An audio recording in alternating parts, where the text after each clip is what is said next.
नमस्कार, खबरों की खबर में आपका स्वागत है। मैं हूं संकेत उपाध्याय। नॉन अलाइंड मूवमेंट यानी कि निर्गुट नीति भारत की कूटनीति में वो अब ऐसा लगता है कि निखरती हुई दिखाई दे रही है।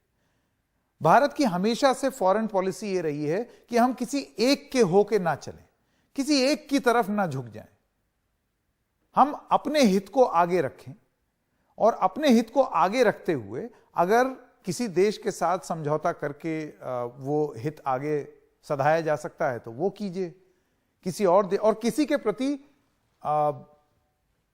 हे दृष्टि न रखी जाए।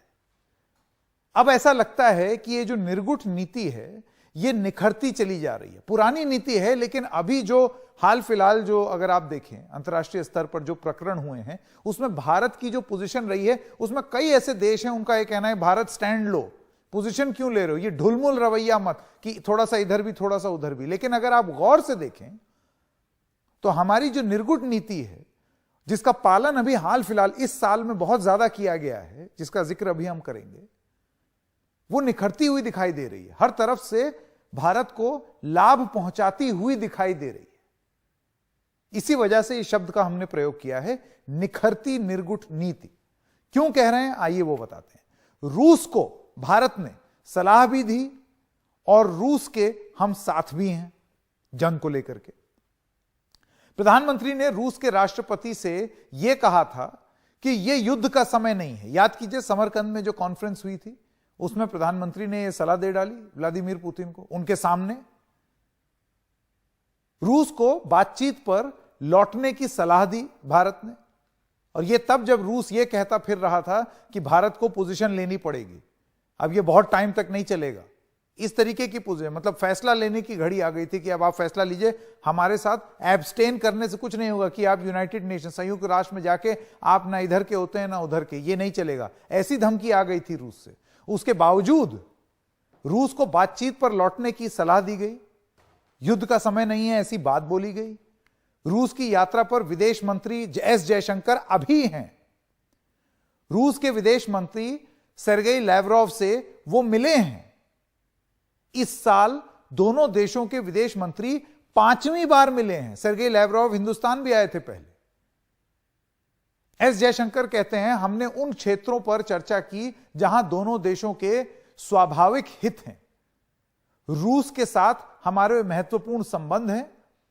अक्टूबर में रूस ने भारत को 9,35,556 बैरल प्रतिदिन कच्चे तेल की सप्लाई की। कच्चा तेल रूस से अब ये इस प्रोपोर्शन में आ रहा है।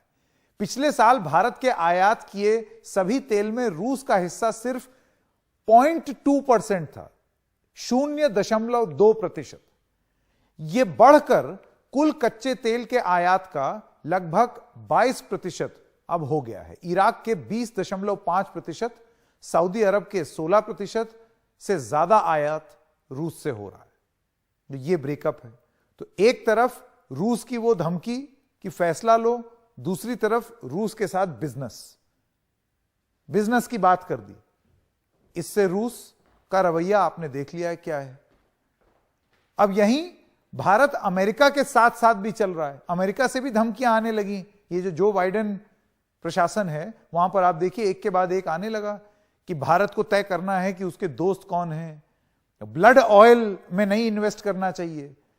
आप अगर उनका तेल खरीदेंगे तो आप उनको और पैसा देंगे, फिर वो और जंग लड़ेंगे। इस तरीके की बात यूएस बोलने लगा कि हमारे हिसाब से चलो, हमारे गुट में आ जाओ। लेकिन निर्गुट नीति को एकदम चरम तक पहुंचाने में ये जो प्रशासन है भारत का, भारत की जो कूटनीति है वो यहां पर भी काम आई। भारत अमेरिका के बीच व्यापार में वृद्धि की अपार संभावना है। ये लेटेस्ट बयान है जेनेट येलन जो कि वित्त मंत्री हैं अमेरिका की। अमेरिका की जो वित्त मंत्री हैं वो 11 नवंबर को भारत की यात्रा पर आ रही हैं। सोचिए इतना सब धमकी हमकी देने के बावजूद उनको आना पड़ रहा है यहां पर। अमेरिका भारत आर्थिक और वित्तीय साझेदारी कार्यक्रम में शामिल होगा, यह भी उनका बयान है। पिछले महीने वित्त मंत्री निर्मला सीतारमण ने अमेरिका का दौरा किया था। यानी कि बिजनेस ये डिक्टेट कर रहा है और भारत उसमें अपने आप को किस तरीके से वो चाल चल रहा है, ये डिक्टेट कर रहा है कि हम किस तरीके की कूटनीति अपनाएं। हमारे बिजनेस इंटरेस्ट और ट्रेड इंटरेस्ट इसको डिक्टेट कर रहे हैं। दोनों देशों के बीच द्विपक्षीय व्यापार 2021 और 2022 में रिकॉर्ड 119.42 बिलियन डॉलर रहा। 2021 और 2022 में अमेरिका से निर्यात भी बढ़ा है और अमेरिका को आयात भी बढ़ा है। अब भारत की निखरती निर्गुट नीति क्या है, आपको वो बताते हैं। अमेरिका समेत पश्चिमी देशों का रूस पर प्रतिबंध है। यूक्रेन युद्ध की वजह से यह प्रतिबंध लगाए गए। भारत रूस से लगातार तेल खरीद रहा है इस प्रतिबंध के बावजूद। सोचिए कितना वेस्ट से प्रेशर पड़ा भारत पे कि आप मत कीजिए, हमारे साथ आ जाइए, मत कीजिए, आप उनकी फंड कर रहे हैं। लेकिन हम तेल खरीद रहे हैं, हमारा बिजनेस इंटरेस्ट है। अमेरिका ने रूस से तेल खरीदने पर नाराजगी भी जताई। हमने अपने नागरिकों के हित में फैसला लिया है, यह भारत की ऑफिशियल पोजीशन रही है। G20 के लिए लोगो और वेबसाइट लॉन्च हुआ है। आज G20 अध्यक्षता के ऐतिहासिक अवसर पर नरेंद्र मोदी प्रधानमंत्री ने देश को बधाई दी।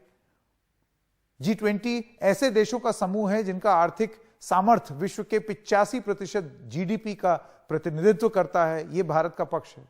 भारत अब इस G20 समूह का नेतृत्व करने जा रहा है। दिसंबर में भारत को अध्यक्षता मिलेगी और G20 में भारत का मंत्र one earth, one family, one future होने जा रहा है। तो जैसा कि आप देख सकते हैं, G20 हो या कुछ भी हो, वेस्ट हो, ईस्ट हो, यूएस हो, रूस हो, क्या भारत की निखरती जा रही है एक निर्गुट नीति। पहले से चली आ रही है, लेकिन क्या अब इस कठिन परिस्थिति में यह नीति कारगर सिद्ध हो रही है। मैं स्वागत करना चाहता हूं वीवी सोनी, पूर्व राजदूत हैं, और मंजू सेठ, पूर्व राजदूत। आप दोनों का बहुत बहुत स्वागत। सोनी जी, पहले आपसे शुरू करना चाहता हूं, आपका क्या मत है।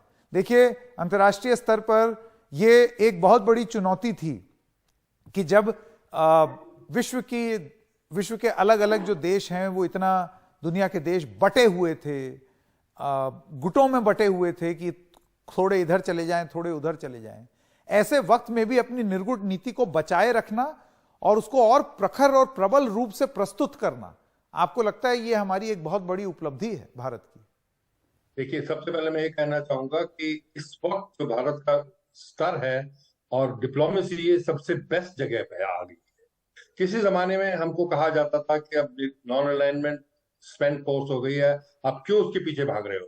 लेकिन अंत में ये देखिए कि जो हमारी नीति रही है उसका क्या फायदा क्या है, हमको ही नहीं मिला, विश्व को भी मिला है।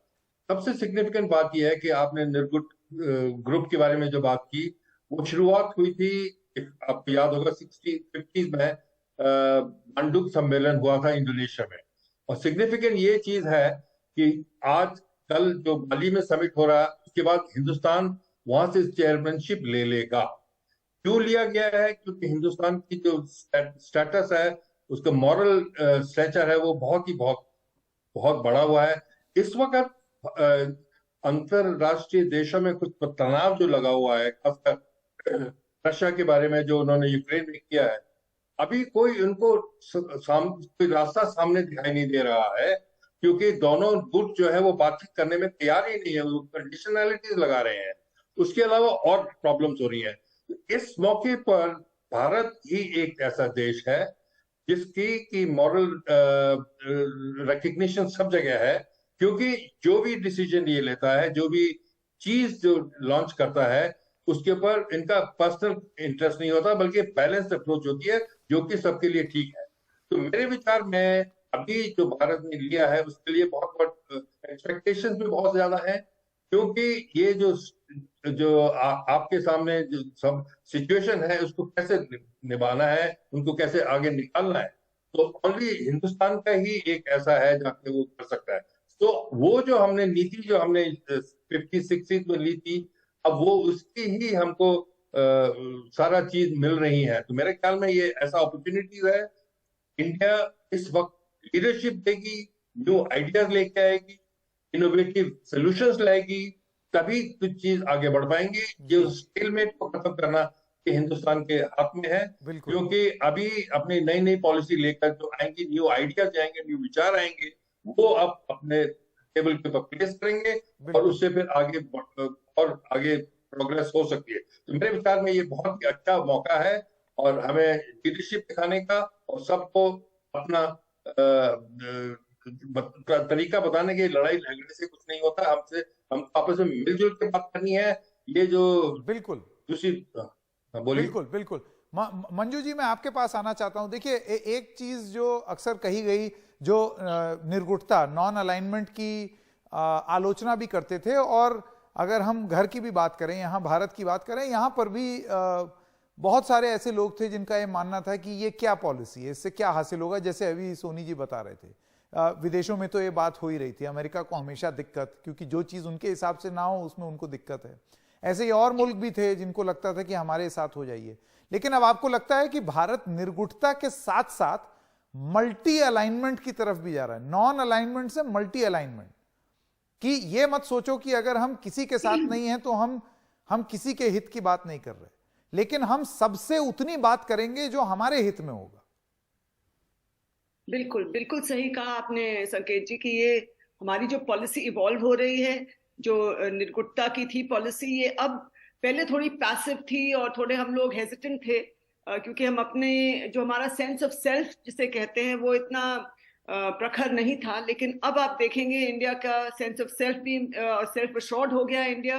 एंड उसको देखते हुए, उसके मद्देनजर रखते हुए हम देख रहे हैं कि इंडिया अब पहले वाला इंडिया नहीं रहा है, क्योंकि हमारी इकोनॉमी भी अच्छी कर रही है, तो हमारी जो सेल्फ कॉन्फिडेंस, सेल्फ अश्योरेंस है वो बढ़ गई है, और हम वर्ल्ड स्टेज पे अपना रोल प्ले करने के लिए तैयार हैं। और जैसे एम्बेसडर सोनी ने भी कहा, ये G20 में भी हम अपना लीडरशिप दिखाने के लिए रेडी हैं, लीड करने के लिए। और जो नॉन अलाइनमेंट जो अब पॉलिसी जो अब है, वो स्ट्रेटेजिक ऑटोनॉमी की तरफ भी हमने उसको इसमें डाल दिया है, और मल्टी अलाइनमेंट की जो स्ट्रैटेजी हम फॉलो कर रहे हैं, कि हम सब का हित देखेंगे और इंडिया का हित प्राइमरी रखेंगे, सबसे पहले ऊपर रखेंगे, और जो हमारे इंटरेस्ट में है, जो इंडिया के इंटरेस्ट में, हमारे लोगों के इंटरेस्ट में है, हम उसको देखते हुए आगे चलेंगे। और लेकिन साथ में और काफी मुद्दों पे हम म्यूचुअल बेनिफिट को भी आगे रख के चलेंगे।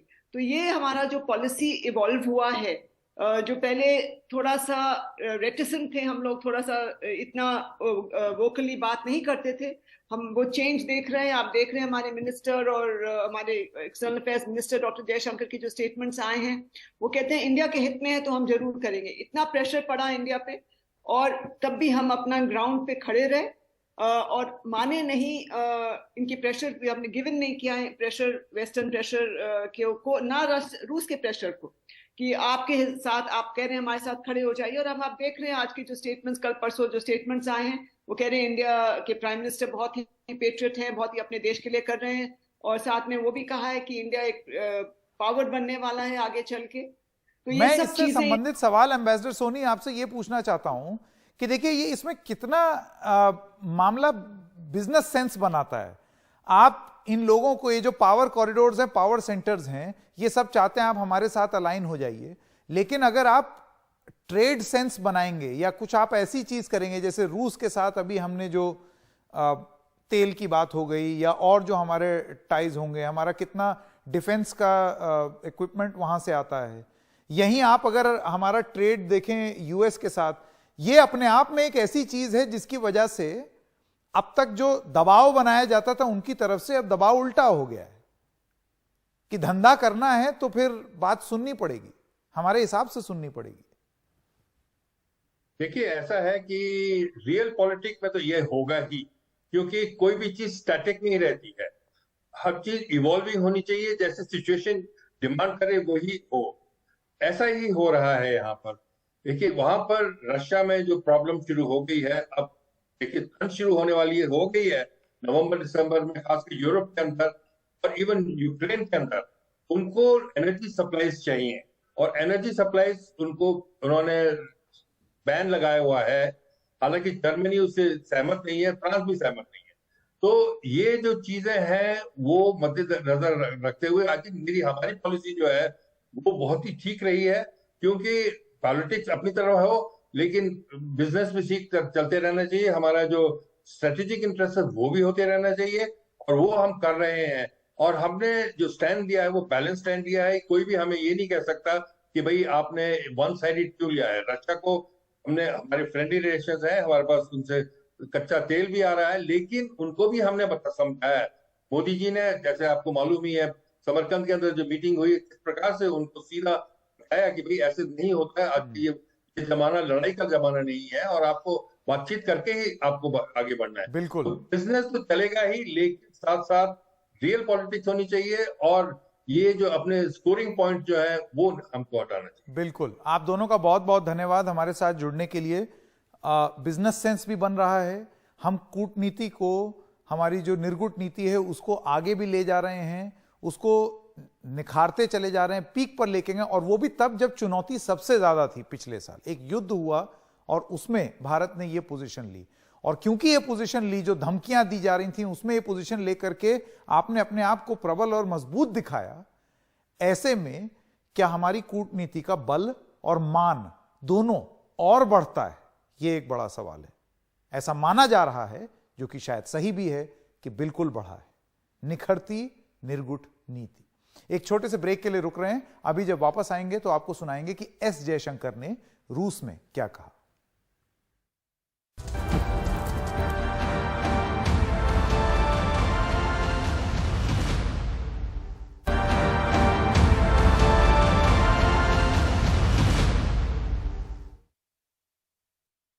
India believes that the way forward must be found in the interests of global peace, security, and non-proliferation.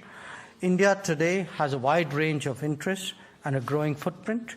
Some of this is expressed in terms of our UN responsibilities, like the chair of the Libya Committee, some in our traditionally close partnerships with Africa, and now increasingly our deeper economic involvement with many regions. The world is moving towards greater multipolarity through steady and continuous rebalancing, and that especially means a multipolar Asia.